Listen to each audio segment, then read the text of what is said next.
Bonjour les gars, j'espère que vous allez bien. Alors bienvenue dans cette nouvelle vidéo. Dans cette vidéo, je suis un peu content parce que je viens de battre mon record en termes de profit sur un seul trade, c'est le gold. J'ai pu faire presque 10 000 $. Bon, parce que j'ai coupé, il y avait les émotions qui ont surgi. Donc du coup, dans cette vidéo, je vais essayer de vous expliquer comment est-ce que j'ai pris ces trades et aussi comment est-ce que je les managé. Il faut comprendre que dans les trading, il faut être patient, que ce soit dans les trades et avant même de prendre un trade. C'est pour cela que j'ai dit la patience, c'est aussi une stratégie à part. Et vous devez vraiment être patient pour essayer de faire de gros gains. C'était un signe très intéressant. Je vais vous expliquer certains contextes et je pense que ça pourra aider beaucoup de gens. Donc du coup, n'oubliez pas de vous abonner sur ma chaîne YouTube et on va faire énormément de vidéos, Inch'Allah. Donc directement sans tarder, on va aller sur le graphe.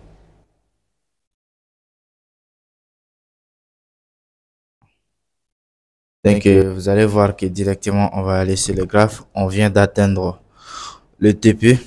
Voilà, c'était vraiment intéressant. Regardez, c'était un RRD, je peux dire 5 ans.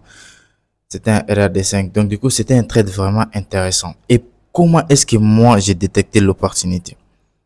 En fait, il faut comprendre que tout commence, je pense, hein, quand je viens sur le canal Telegram, parce que il faut comprendre que moi je note tout là-bas. Donc du coup, les gens qui ne sont même pas abonnés sur mon canal, il faut y aller, hein, parce que c'est là-bas que voilà.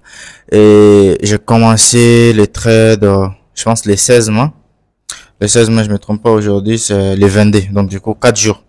Donc, du coup, j'ai commencé les trades les 7 mai, les 16 mai. Mais il faut comprendre que, avant que, voilà, je rentre en position, j'avais déjà envoyé un setup sur le gold, sur le VIP ici, en sell, et j'avais fait une perte de 500 $. Parce qu'on était rentré très tôt. J'ai fait une perte de 500 $. Donc, j'étais rentré très tôt et tout. Regardez, voilà, j'étais rentré ici. Donc, j'étais rentré à ce niveau-là. Donc, ce niveau n'a pas tenu. Et moi, dans mon plan, les retests, ils doivent se faire sur la zone de croisement, qui est la trendline dynamique et aussi zone dynamique. Et c'est là que directement, après avoir me fait SL, c'est là que je suis venu réanalyser le gold. J'étais toujours pour l'achat, mais peut-être j'avais pas eu un bon point d'entrée. C'est ça aussi. Moi, je suis un trader qui trade avec la tendance. Je le conseille surtout si tu n'es pas beaucoup fort en fondamental. Je te conseille de vraiment de toujours continuer avec fondamental, avec la tendance, pardon. La tendance des fonds de gold, tout le monde sait, c'est haussier. Donc du coup, après voilà une première perte directement quand le prix est venu ici, c'est là que j'ai commencé à vouloir acheter. Et là, un de mes élèves, bon, il m'envoie, il me dit, il faut pas acheter le gold, il faut pas acheter le gold parce que voilà, ici, on a un M, qu'on appelle ça un double top. Donc ici, on a un M, donc ça indique un retournement des tendances. Donc du coup, pour lui, le gold allait partir à la baisse. J'ai dit, c'est pas faux, mais ça peut être une manipulation. Et moi, avec le temps et de l'expérience, j'ai juste compris que ici, par exemple, on a un retracement. Et je me suis fait essayer plusieurs fois par ce genre de scénario.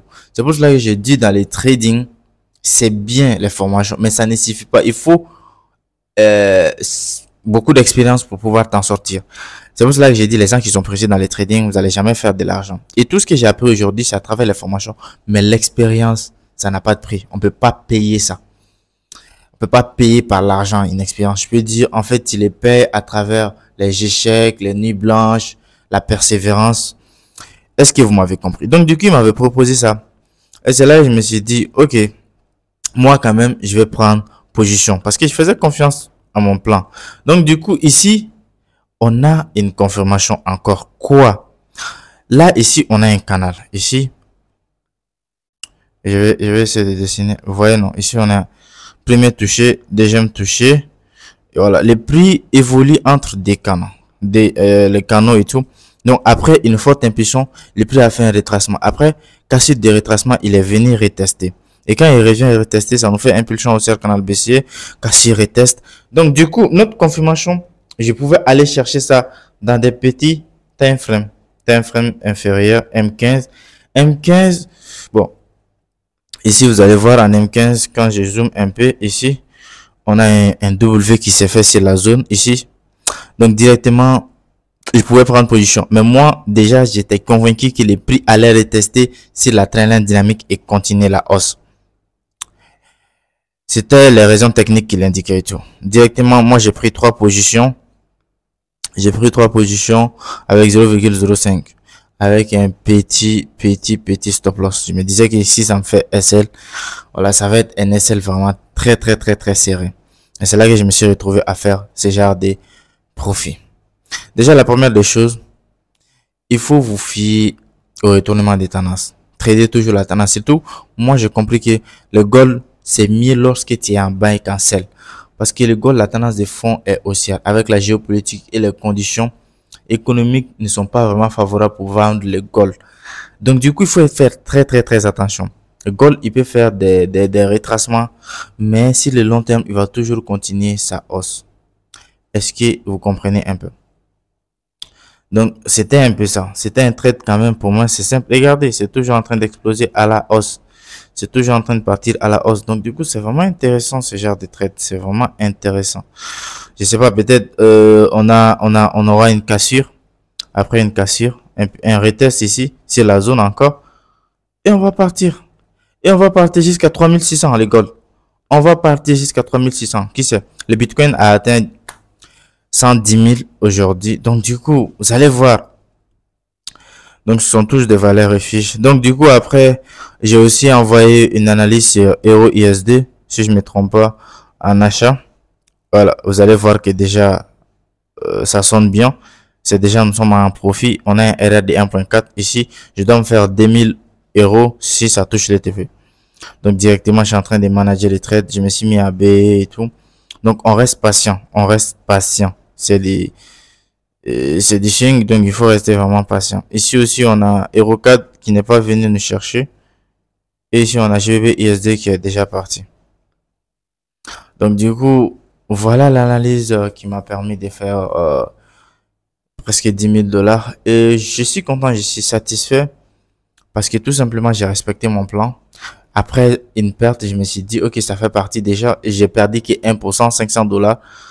Et après, j'ai essayé de multiplier et manier les lots pour récupérer ma perte et aussi être en bénéfice. C'est ça ce qui est le plus important, le trading. Et surtout, moi, j'ai pas qu'un seul compte, j'en ai plusieurs et j'essaie de les manager de différentes façons et tout. Et ce que je vous conseille d'ailleurs. Donc, du coup, le trading, c'est un métier qui rapporte énormément d'argent. C'est un métier qui rapporte énormément d'argent, mais c'est un métier à risque. Donc, du coup, il faut vraiment bien gérer vos risques et rester patient. Surtout la patience, c'est un chemin d'or.